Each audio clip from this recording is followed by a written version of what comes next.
शाम के 7 बजने वाले हैं और ये वक्त है आप सभी के पसंदीदा कार्यक्रम मारो राजस्थान का। आप सबके साथ मैं हूं प्रियंका राय।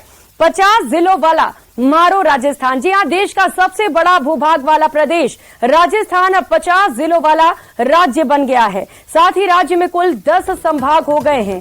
सीएम अशोक गहलोत ने आज 19 नए जिलों और 3 संभाग का विधिवत उद्घाटन कर दिया। इससे पहले 5 अगस्त को इनके गठन की अधिसूचना जारी की गई थी। आपको बता दें, जयपुर संभाग और बीकानेर संभाग को तोड़कर सीकर संभाग नया बनाया गया है। वहीं जोधपुर संभाग को तोड़कर पाली को नया संभाग बनाया गया है, जबकि उदयपुर संभाग को तोड़कर नया बांसवाड़ा संभाग बनाया गया है।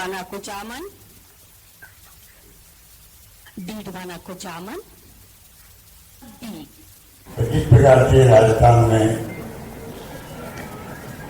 रामद्वारी कमेटी बनाई गई। बहुत मेहनत करी उन्होंने, लोगों की भावना, जिलों के लोगों की भावना को समझा और 19 जिले साथ में अस्तित्व आ गए। सीकर, पाली, बांसवाड़ा 3 संभाग बन गए। एक नई शुरुआत राजस्थान क्यों हो रही है, जो मैं बार बार कहता हूं आपको, 2030 हमारा विजन होना चाहिए राजस्थान का। मुझे खुद ये यकीन नहीं आया कि इतना बड़ा फैसला कोई सरकार इतनी जल्दी कर सकती है। ये एक बहुत बड़ी उपलब्धि है। यही कहें राजस्थान के निवासियों के लिए, मेरे ख्याल में इससे सुनहरी मौका नहीं आ सकता कि वास्तव में इन 4.5 साल में 1,500 के लगभग तो नए राजस्व गांव का नव निर्माण हुआ, जिसको भारत सरकार ने मांगी, राजस्थान सरकार ने मांगी। बजट घोषणा में जो जिलों का घोषणा की, उससे जो एक गुड गवर्नेंस मॉडल राजस्थान का है, उसमें इन नए जिलों की स्थापना से उनमें बहुत बहुत इजाफा होगा गुड गवर्नेंस से। और राजस्थान आज भी ज्यादा से ज्यादा योजनाओं में अव्वल नंबर पे या पहले 3 नंबर में है। मुख्यमंत्री अशोक गहलोत ने कांग्रेस पार्टी को फिर से सत्ता में लाने के लिए इस बार कोई कमी नहीं छोड़ी है। योजनाएं बनाई गई, घोषणाएं भी हुई और धरातल पर लागू करने में भी कोई कोर कसर बाकी नहीं छोड़ी गई। जिलों का दाव सरकार को सत्ता की दहलीज तक कितना पहुंचा पाएगा, ये तो देखना बाकी है। मगर इस वक्त तो मंत्री से लेकर मुख्यमंत्री तक यही कह रहे हैं कि इस बार राजस्थान में कांग्रेस को सत्ता में आने से कोई रोक नहीं सकता। कैमरा पर्सन दिलीप चेची के साथ बाबूलाल धायल, न्यूज 18 जयपुर। तो मुख्यमंत्री अशोक गहलोत ने आज प्रदेशवासियों को बड़ी सौगात दी। 19 नए जिलों के साथ ही 3 संभाग का उद्घाटन किया और इस दौरान मुख्यमंत्री अशोक गहलोत की ओर से बड़ा बयान भी सामने आया। उन्होंने कहा कि कई बार मैं सोचता हूं मुख्यमंत्री पद को छोड़ दूं, मगर मुख्यमंत्री का पद मुझे छोड़ ही नहीं रहा। ये रहस्य है। आप बार बार मुख्यमंत्री बनो। मेरे दाबू देवी जी, आपकी भावना का मैं कदर करता हूं, पर मैं कई बार सोचता हूँ इस मुख्यमंत्री पद को मैं छोड़ दूं, पर मुख्यमंत्री पद मुझे छोड़ नहीं रहा है। ये मैं समझता कि रनिंग के अंदर मैंने कमेटी कर दी। सोच समझ बोलता हूँ हर शब्द में राजनीति के अंदर। इस पर क्या बोला था मैं, मन में आता कि एक बार छोड़ दें। अब क्यों आता है वो छोड़ी बात, वो तो रहस्य है। तो वहीं बीजेपी सांसद राज्यवर्धन सिंह राठौड़ ने कांग्रेस पर जमकर निशाना साधा। उन्होंने कहा कि तुष्टीकरण करने वालों को केवल बांटना आता है। राजस्थान पुलिस मंत्रियों की सुरक्षा में लगी है, आरोपी खुले घूम रहे हैं। सुनिए क्या कुछ कहा। राजस्थान की जो पुलिस है ये मंत्रियों की सिक्योरिटी में लगी हुई है, अपोजिशन पे लाठी बरसाने पे लगी हुई है, लेकिन ऐसे दानव और राक्षस खुलेआम घूम रहे हैं। और अभी हम जब बात कर रहे हैं, अभी भी ऐसी घटनाएं हो रही होंगी राजस्थान के अंदर। ये तभी रुकेंगी जब इस तरह के कुशासन वाले सरकार को जड़ से उखाड़ के फेंका जाए। लेकिन कर्नल साहब, मुख्यमंत्री तो ये कहते हैं कि उनका मन करता है कई बार कि पद को छोड़ दें, लेकिन क्यों नहीं छोड़ रहे हैं ये एक रहस्य है। और क्यों ऐसा ख्याल आता है ये भी एक रहस्य है। लेकिन मुख्यमंत्री का पद उनको नहीं छोड़ रहा है और आगे भविष्य में जो फैसला होगा उसका फैसला आलाकमान करेगा। इस बयान को किस प्रकार से देखते हैं, क्योंकि रहस्य भी बता रहे मुख्यमंत्री और इच्छा भी जाहिर कर रहे हैं। ना, बहुत अच्छी बात करी मुख्यमंत्री साहब ने, और यही बात से पूरी समस्या खड़ी हुई है कि जो ही मुख्यमंत्री जी उठेंगे कुर्सी से, कोई दूसरा बैठ जाएगा उसके ऊपर। एक वो म्यूजिकल चेयर्स वाला खेल होता है, म्यूजिक बजता है और लोग उठते हैं, कुर्सी पकड़ते हैं। राजस्थान के अंदर 4.5 साल से पिछले यही चल रहा है, मुख्यमंत्री उठ नहीं रहे। रुक कर लेते हैं अगली खबर का। भीलवाड़ा भट्टीकांड मामले में बच्ची के पिता द्वारा चिता में कूदने के मामले में बीजेपी ने राज्य सरकार पर निशाना साधा। बीजेपी ने कहा कि राजस्थान लगातार महिला अत्याचार का हब बन रहा है। प्रदेश में राजनीतिकरण की पराकाष्ठा हो रही है। है महिलाओं को सुरक्षा देना, राजस्थान की जनता को सुरक्षा देना, कानून व्यवस्था को बहाल रखना। आज अपराधी को पकड़ने के लिए परिवार के खुद लोग जाकर अपराधी को पकड़ के पुलिस के सुपुर्द करते हैं। ये उस भट्टीकांड की जो वास्तविकता है वो आपको बता रही हूं। वहां अवैध भट्टियां चलती है, पुलिस वाले वसूली करने जाते हैं, उन्हें पता है कि वहां अवैध भट्टियां हैं, अवैध बजरी का खनन हो रहा है, लेकिन बच्चियों के साथ इस तरह की गलत हरकत होती है तो टीसी मांगी जाती है। देखिए, बेटी हम वापस लाके नहीं दे सकते, लेकिन बेटी के पिता को एक राहत देने की कोशिश भारतीय जनता पार्टी के तरफ से की गई है। हम मित्रों, आज ही एक आप लोग घटना देखे होंगे सलूम्बर का, एक नाबालिग के साथ गैंगरेप होता है और वो हॉस्पिटल पहुंचती है। गैंगरेप पहले होता है, उसके बाद पहुंचती है और वहां डिलीवरी होता है और सरकार को कुछ पता नहीं। ये हमारा उदयपुर बेल्ट जो पूरा है, किस तरह से शांत एरिया था, वहां क्या कर दिया इन्होंने, चाहे डूंगरपुर हो, चाहे सलूम्बर हो, चाहे बांसवाड़ा हो, हर जगह इस तरह की घटनाएं। और नाबालिग सबसे ज्यादा टारगेट हो रही है। पॉक्सो की स्थिति आपके सामने है, अगर आंकड़े को आप देखो तो वहीं सीकर में कोचिंग संस्थान पर ईडी की कार्रवाई हुई। ईडी की टीम ने कोचिंग में छानबीन की, वहीं कार्रवाई के दौरान हड़कंप मच गया।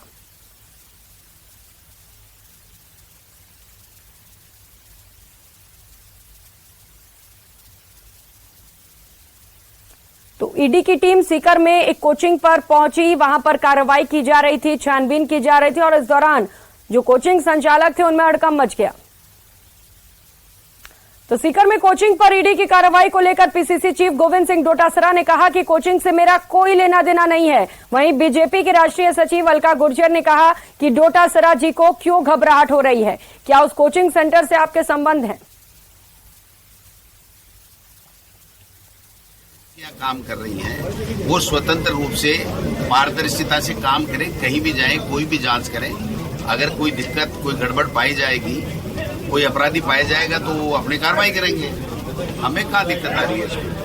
क्या कारण सर आपके? मेरे कोई ईडी नहीं गई भैया, न मेरे को कभी ईडी वालों ने फोन किया, न मेरे यहाँ गई, न जहाँ भी गई है कलाम कोचिंग में, उसका मेरा कोई लेना देना नहीं है। दूसरी बात, अगर उसमें भी गड़बड़ निकलेगी तो जिसने गड़बड़ की है उसके खिलाफ कार्रवाई होगी। आप चोरी करते जाएं, आप गलतियां करते जाएं, आप भ्रष्टाचार करते जाएं और अगर उस पर कार्रवाई हो तो आप एक सॉफ्ट टारगेट बन के ये कहने के ये बोलने की कोशिश करें कि इसलिए हो रहा है क्योंकि चुनाव आने वाले हैं, इसलिए हो रहा है कि ईडी उनके पास है, आपके पास सीबीआई है, आपकी खुद की मेयर के खिलाफ आप जांच कर रहे हैं। लेकिन भ्रष्टाचार और इस तरह की गलत कार्रवाई जहां जहां होगी वहां भारतीय जनता पार्टी निश्चित रूप से कार्रवाई करेगी और होगी।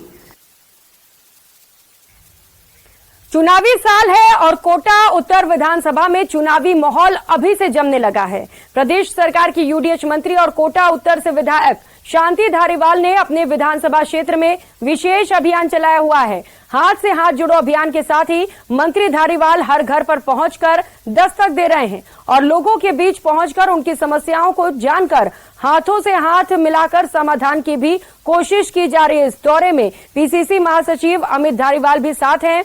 मंत्री धारीवाल अपने इस अभियान में अब तक 50 वार्डों में पदयात्रा कर चुके हैं। शांति धारीवाल ने कहा कि अपने काम और लोक कल्याणकारी योजनाओं के दम पर सरकार सत्ता में वापसी करेगी।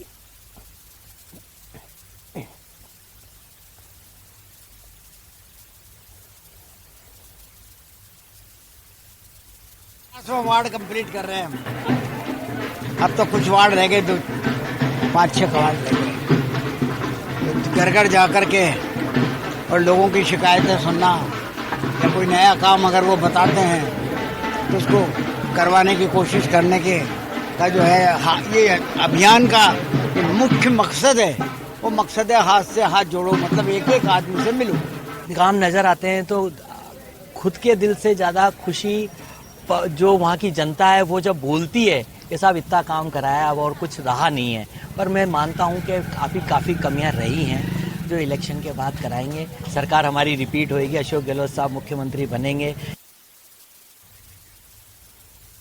उधर कांग्रेस के प्रदेश प्रभारी सुखजिंदर सिंह रंधावा और पीसीसी चीफ गोविंद सिंह डोटासरा डूंगरपुर के दौरे पर रहे, जहां वो कांग्रेस के नवनियुक्त जिला अध्यक्ष वल्लभ राम पाटीदार के पदभार कार्यक्रम में शामिल हुए। साथ ही पार्टी कार्यकर्ताओं की बैठक लेकर उनके एकजुट रहने का भी निर्देश दिया और 9 अगस्त को राहुल के प्रदेश दौरे को सफल बनाने का भी आह्वान किया गया। साथ ही बीजेपी पर भी जमकर निशाना साधा।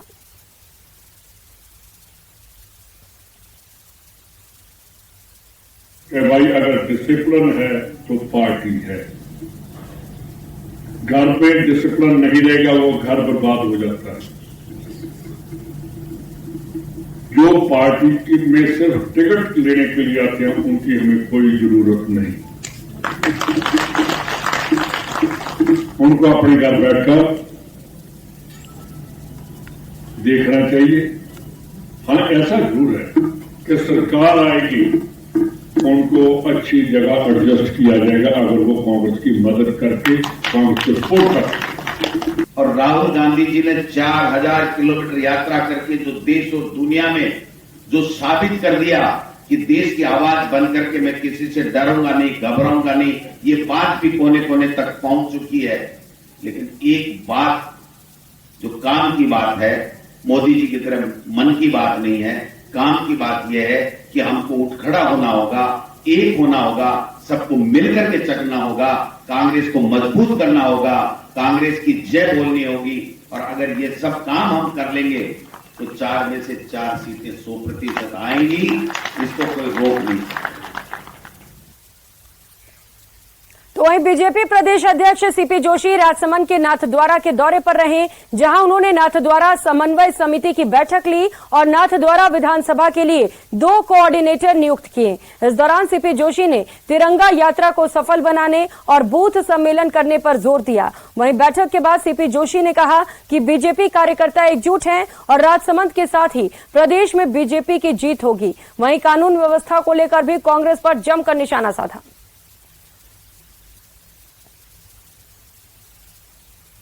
जहां तक मैं राजस्थान की बात करूं तो राजस्थान में जिस प्रकार की कानून व्यवस्था है, लचर कानून व्यवस्था है, आप दुष्कर्म की घटनाएं बढ़ जाती है तो उसका जिम्मेदार कौन है?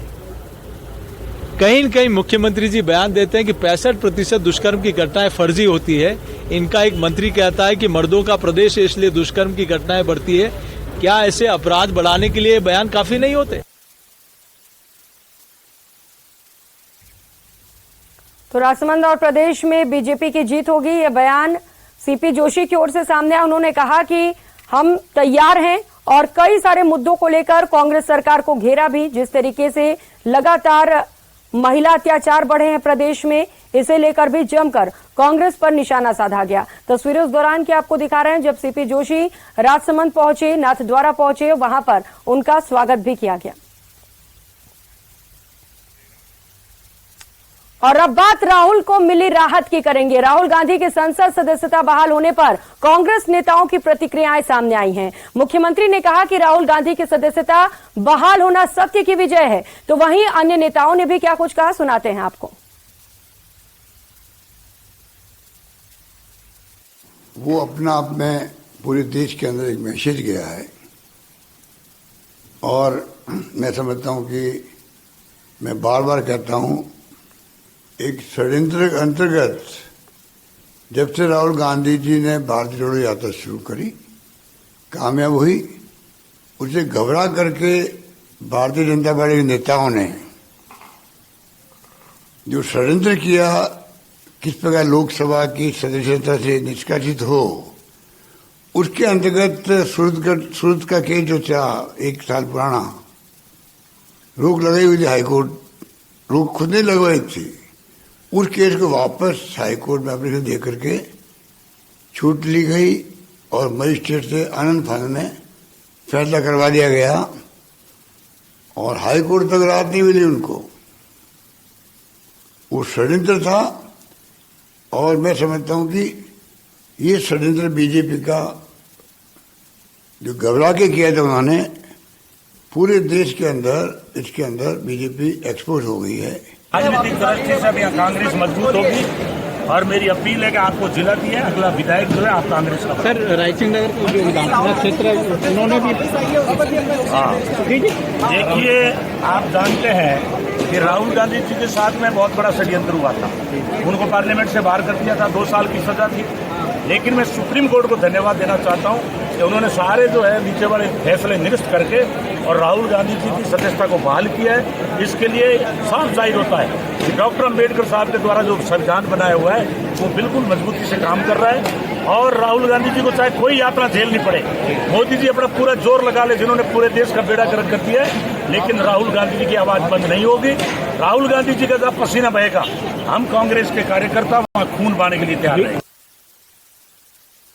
तो वहीं बीजेपी प्रदेशाध्यक्ष सीपी जोशी ने राहुल गांधी की सदस्यता बहाल पर कहा कि बीजेपी कोर्ट के फैसले का सम्मान करती है। राहुल गांधी देश दुनिया में भारत को बदनाम करते हैं। लोकसभा में 1 घंटे बोलने के बाद वो कहते हैं कि उन्हें बोलने नहीं दिया जाता। जोशी ने कहा कि व्यक्ति विरोध के लिए देश को नीचा दिखाना उचित नहीं है।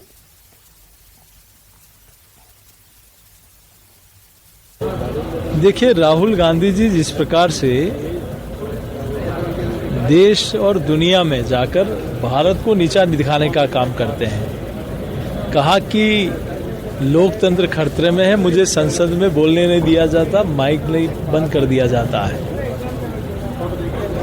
तो 1.25 घंटे 1 घंटे से ऊपर बोलने के बाद कोई व्यक्ति ये कहे कि मेरा माइक बंद कर दे, वो तो लोकसभा के रिकॉर्ड पर है। दुनिया में जाकर हम अपनी सेना को नीचा दिखाने का बात करें, ये कोर्ट का माननीय न्यायालय का निर्णय, वो स्वीकार सबको हम सब लोग उसको मानते हैं। लेकिन कहीं न कहीं आप जनमत लेना है तो जनता के बीच में जाना चाहिए। किसी व्यक्ति या पार्टी के विरोध में, राष्ट्र के विरोध, आप व्यक्ति के विरोध में हो सकते हैं, आप राष्ट्र के उसमें नेता के विरोध में हो सकते हैं, लेकिन हम देश को नीचा, भारत तेरे टुकड़े होंगे, इस प्रकार के नारे लगाने वालों के साथ हम लोग खड़े हो जाएं। हम दुनिया में जाकर कभी चाइना के पक्ष में बात करें, पाकिस्तान की भाषा बोलें, और इस प्रकार के, चूंकि हमें जनमत लेना है तो देश की जनता ही देगी। आपकी नीतियां, आपके निर्णय, उस पर जनता मोहर लगाती है। फिलहाल यह वक्त